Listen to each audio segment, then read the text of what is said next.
Okay, let's dive into this. Welcome to today's explainer. You know, growing your own food is absolutely incredibly rewarding, but it can also feel a bit like a giant puzzle sometimes, right? Well, today we are unlocking the literal secret to a successful fall cabbage harvest. And it all comes down to one absolutely crucial thing: timing. Seriously, get this. Late season cabbage absorbs up to 80% of its required nitrogen in a super specific, tight window of its growth. 80%.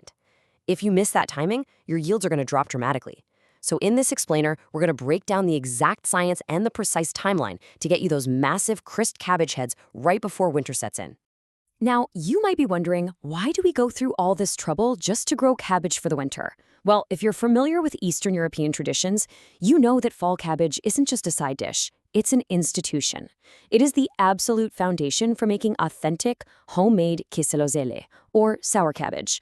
Sure, you could just grab a jar at the supermarket, but true aficionados know that controlling the whole process, from a tiny seed to the final jar, yields this delicate, sweet, and crisp result that you just literally cannot buy. And that is the ultimate goal of our chronological journey today. So our roadmap to get there is pretty straightforward. 1. The best Bulgarian varieties. 2. Sowing and seedling timelines. 3. Preparation of the soil. 4. Outdoor transplanting. 5. Watering and pest control. And 6. Harvesting the crop. All right, part 1. The best Bulgarian varieties. Let's introduce the real heroes of our story here. Look at how distinct these 3 traditional late-season varieties are. First up, we have Kiose. This one yields heads right around 3 to 4 kilograms. It's got this slightly flattened top and looser light green leaves. It's actually famous for the funnel roll test. Basically, if you pluck a leaf and roll it into a funnel, a true Kiose leaf is so elastic and tender that it simply won't snap. It also has a really unique feature: exactly 5 leaves growing directly from the main stem. Neat, right? Next is Balkan. This guy is heavier, coming in around 4 to 5 kilograms with perfectly round, tightly packed heads. It's incredibly durable for winter storage, and it only has 3 stem leaves. And finally, there's Erginsko. Think of this as a modern hybrid that improves on Kiose. It gives you even heavier heads, up to 5 kilograms, but the leaves are much thicker and lighter. They're absolutely fantastic for shredded sour cabbage, though. Full disclosure, they probably will snap if you try that funnel test.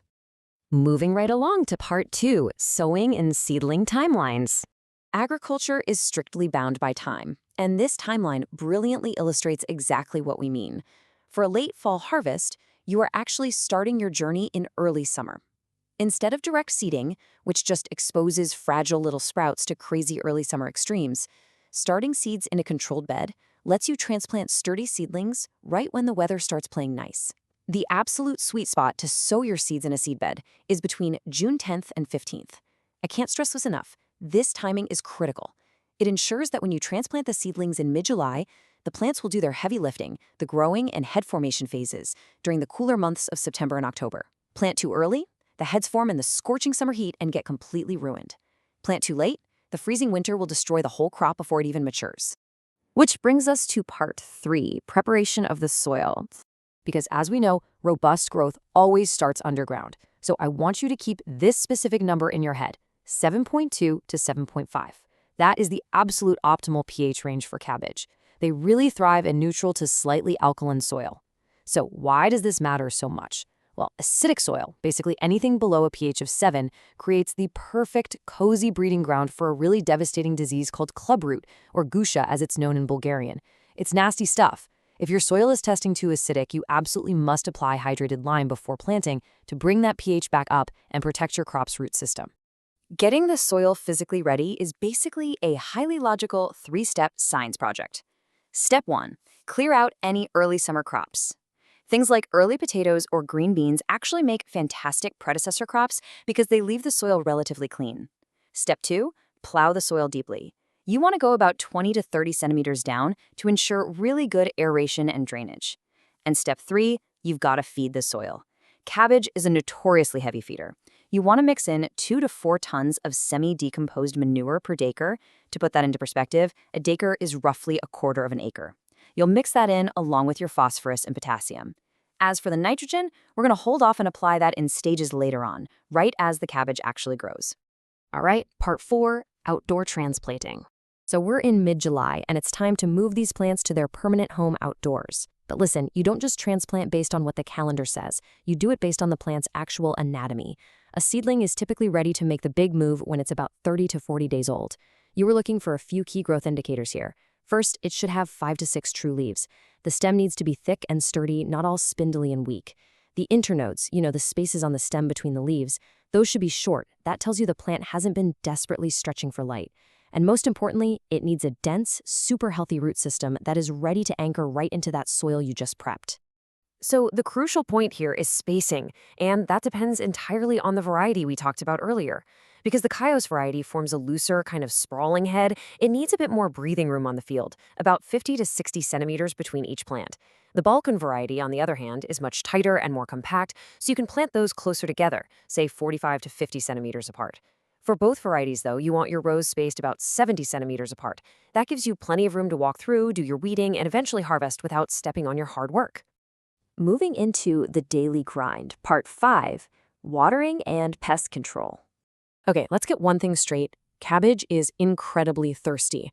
You need to maintain the optimal soil moisture level at around 80%.